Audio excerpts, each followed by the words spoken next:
नमस्कार मित्रों। मैं पुनः हाजिर हूँ आपके सामने प्रधानाचार्य एग्जाम से रिलेटेड जो आपका सेकंड पेपर है, ऑफिस मैनेजमेंट या स्कूल एडमिनिस्ट्रेशन, उसका सब पार्ट है ऑफिस मैनेजमेंट। उस ऑफिस मैनेजमेंट से आज मैं कुछ 15-20 एमसीक्यूज आपके साथ शेयर करूँगा कि आपके एग्जामिनेशन में किस टाइप के एमसीक्यूज पूछे जा सकते हैं। चलिए स्टार्ट करते हैं बिना समय गंवाए।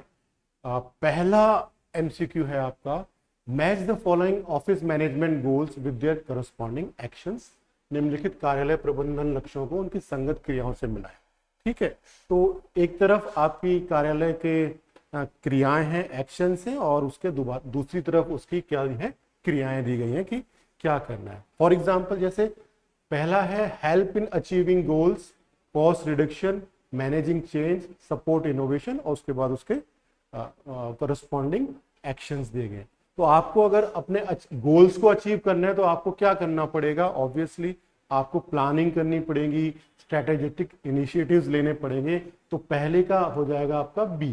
ठीक है, कॉस्ट रिडक्शन में कॉस्ट कटिंग तो यहाँ क्लियरली दिया हुआ है, इंप्लीमेंटिंग कॉस्ट कटिंग मेजर्स, तो दूसरे का हो जाएगा आपका ए।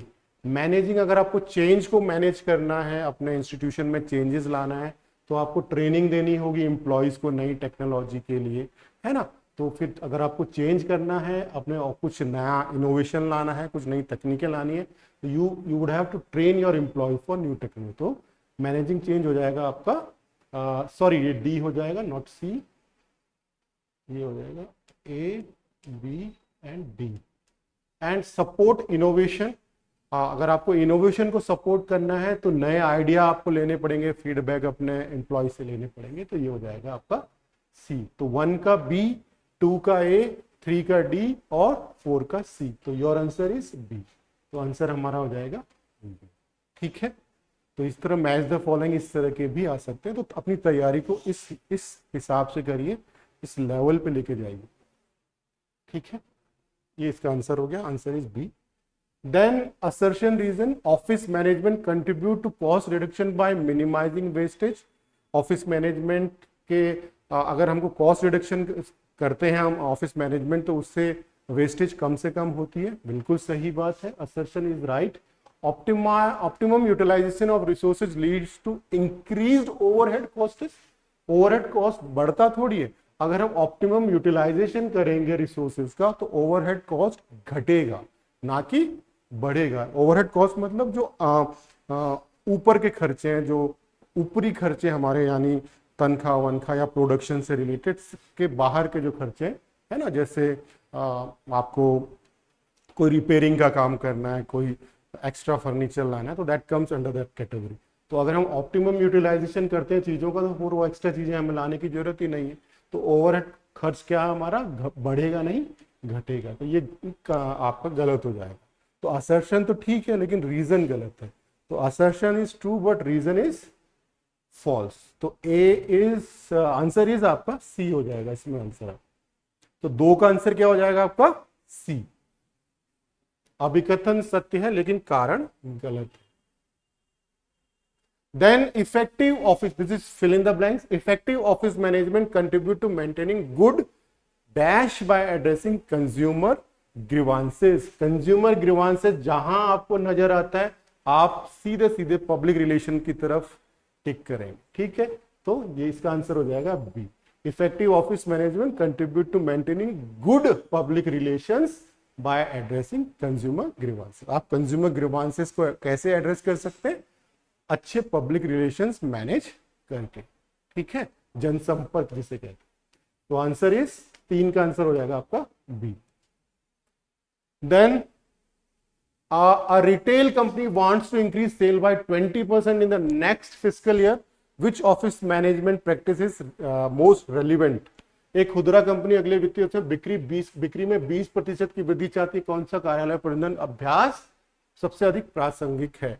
मैनेजिंग पब्लिक रिलेशन से तो नहीं होगा, कॉस्ट रिडक्शन से भी नहीं होगा, अचीविंग सेल्स गोल। यस, आप सेल्स के गोल्स को अचीव करिए, आप अपने स्ट्रेटेजिक मैनेज करिए, अपनी मार्केटिंग टीम को इफेक्टिव करिए और अपने सेल्स गोल को हासिल करिए। तो यहाँ आंसर सी है। अच्छा, यहाँ आंसर ऑलरेडी लिखा हुआ है सी। ठीक है।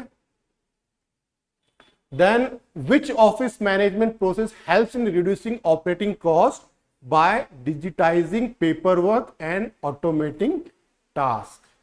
कौन सा ऑफिस मैनेजमेंट प्रोसेस है जिससे हम अपने कार्यों को स्वचालित कर दें, यानी उनका स्वचालन कर दें, उनका डिजिटलाइजेशन कर दें, है ना, उससे।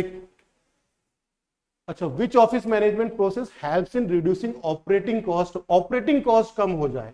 ऑब्वियसली अगर आपको ऑपरेटिंग कॉस्ट करना है तो कम करना है तो आपको टेक्नोलॉजी का यूज करना पड़ेगा। आपको क्या करना पड़ेगा? टेक्नोलॉजी का यूज करना पड़ेगा, आपको डिजिटलाइजेशन करना पड़ेगा। और कहीं ना कहीं जब आप पेपर बचाएंगे, है ना, अपने काम को ऑटोमाइज करेंगे, तो आपके कॉस्ट रिडक्शन होगा, आपकी कंपनी में कॉस्ट रिडक्शन होगा। ठीक है, यानी कहते हैं ना कि एक मशीन जो है वो 10 लोगों का काम कर लेती है, तो 10 लोगों की जगह पे आपको 1 या 2 लोग ही रखने पड़ेंगे, तो बाकी की तनख्वाह आपकी बच गई एक तरह से। Although it's a debatable topic, but just giving one example. ठीक है, तो cost reduction is the answer, B is the answer. ठीक है। Then sixth, which concept in office management involves analyzing production process to identify bottlenecks and streamline operations? जहां पर मतलब ये question ये कहना चाह रहा है कि वो कौन सी प्रक्रिया है जिसके द्वारा हम अपने जो चीजें हैं उनका हम प्रॉपर इस्तेमाल नहीं कर पा रहे हैं, कहीं कहीं पे दिक्कतें आ रही हैं अपने रिसोर्सेज को यूज करने के लिए, है ना, अपने इंफ्रास्ट्रक्चर का हम मैक्सिमम यूटिलाइजेशन नहीं कर पा रहे हैं। तो वही बॉटलनेक्स को हम कैसे आइडेंटिफाई करेंगे? By optimum utilisation of resources, resources का ऑप्टिमम यूटिलाइजेशन करके, है ना, ऐसे तरीके ढूंढ के जिससे कि संसाधनों का हम इष्टतम उपयोग कर पाए। ठीक है, ताकि हमारे जितने भी रिसोर्सेज हैं, चाहे वो मैन मेड हो, चाहे वो ह्यूमन रिसोर्स हो, चाहे वो मटेरियल रिसोर्स हो, हम उनका प्रॉपर यूज कर पाए। तो B is the correct answer over here. Then if office management fails to optimize utilization, what is likely to affect? अगर आप अपने ऑप्टिमाइज इष्टतम उपयोग नहीं कर पाए अपने रिसोर्सेज का, तो क्या होगा? वेस्टेज होगी, वो बर्बाद हो जाएंगे, धूल खाते रहेंगे। तो क्या होगा? सी, वेस्टेज। सी, संसाधनों की बर्बादी होगी और कुछ नहीं। ठीक है।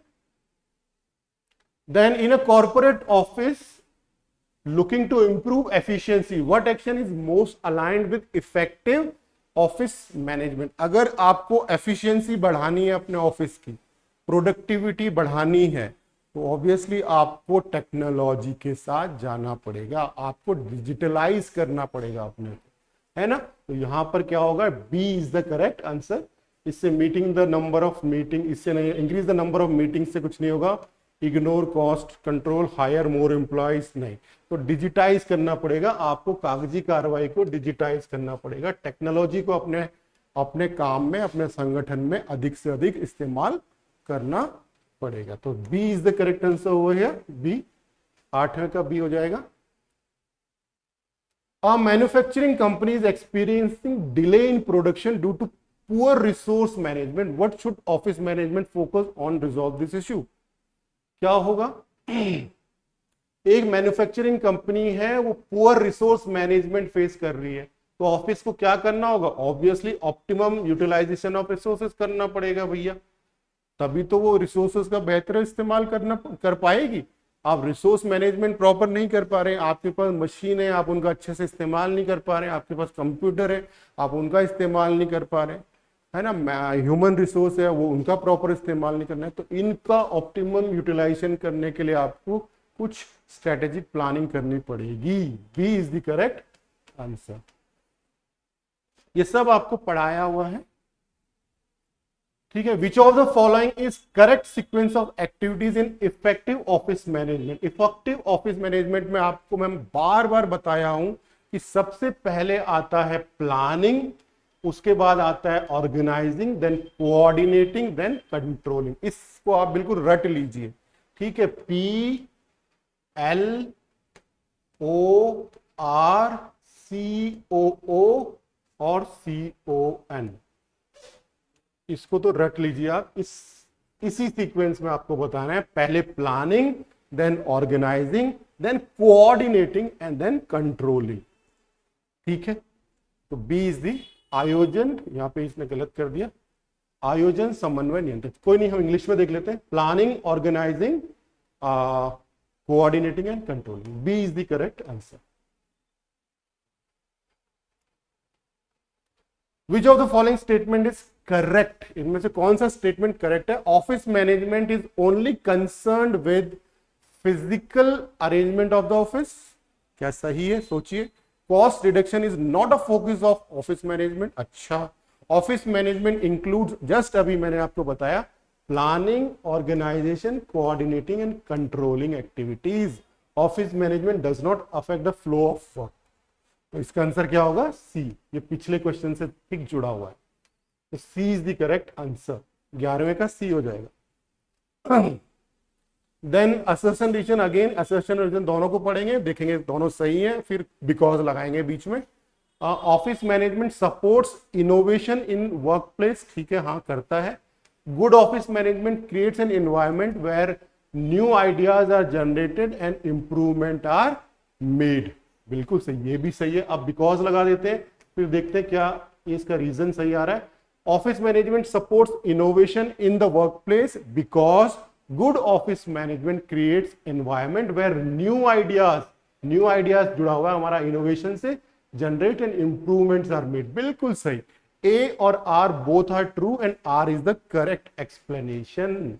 ए आर दोनों सही है और उसका एक्सप्लेनेशन भी सही है, तो A is the correct answer over here. 12th का ए आंसर सही हो जाएगा। Which of the following is not a role of school administration? School administration से क्वेश्चन आ गया। स्कूल एडमिनिस्ट्रेशन का रोल नहीं है विद्यालय प्रशासन का। बजट मैनेजमेंट बिल्कुल रोल है, करिकुलम डेवलपमेंट बिल्कुल रोल है, स्टूडेंट काउंसलिंग बिल्कुल रोल है, क्लासरूम इंस्ट्रक्शन स्कूल मैनेजमेंट का रोल नहीं है, बल्कि क्लासरूम ऑब्जर्वेशन उनका रोल है, इंस्ट्रक्शन नहीं है। इंस्ट्रक्शन किसका काम है? टीचर का। अब टीचर कैसे इंस्ट्रक्ट कर रहा है उसको ऑब्जर्व करना एडमिनिस्ट्रेशन का काम है, तो D is the correct answer. What is the term for the process of setting specific goal for school? आप स्पेसिफिक गोल बनाने हैं अपने स्कूल के लिए, आपको है ना, लॉन्ग टर्म गोल बना रहे हैं, तो शॉर्ट टर्म गोल बनाना है, बिल्कुल प्लानिंग के साथ करना है, तो उसको हम कहते हैं स्ट्रैटेजिक मैनेजमेंट या रणनीतिक योजना, स्ट्रैटेजिक प्लानिंग। तो A is the correct answer. The last question is, which leadership style involves a high level of involvement with subordinate and a focus on their needs and well-being? कौन सा leadership style? Transformational, परिवर्तनकारी। ये leadership style जो है ये सबको साथ लेकर चलती है, ये सब अपने सबॉर्डिनेट्स को इन्वॉल्व करती है, सबको कहना सबका साथ सबका विकास, सबको साथ लेकर चलो और फिर आगे बढ़ो। That is called transformational leadership. ठीक है, तो ये थे कुछ 15 क्वेश्चन, थोड़े से मैंने विभिन्न अलग प्रकार के देने के प्रयत्न किया है। इसके साथ साथ मैं आपसे ये कहूंगा, आप हर टॉपिक में कोशिश करिए उसके कॉन्सेप्ट्स को बिल्कुल फैक्चुअल चीजें तो याद करिए ही, साथ साथ कॉन्सेप्चुअल क्लियरिटी भी रखिए, फिर जैसे भी क्वेश्चन आपको आएंगे आप उनको प्रॉपरली मैनेज कर पाएंगे। और हाँ, इस तरह के एमसीक्यूज की जितनी ज़्यादा हो सके प्रैक्टिस करिए, जहाँ से भी आपको मिलते हैं, यूट्यूब पर, कहीं और से, हमारे संस्थान से भी आप ले सकते हैं, लेकिन जितनी ज़्यादा हो सके प्रैक्टिस कीजिए। समय कम है, 29 को पेपर है, तो आप जितना ज़्यादा मेहनत इस समय करेंगे वो आपके लिए फ़ायदेमंद रहेगा। चलिए, धन्यवाद, शुक्रिया। फिर मिलूंगा मैं एक और एमसीक्यू के सेट के साथ जल्दी ही आपसे। तब तक के लिए शुक्रिया, धन्यवाद, शुभ दिन।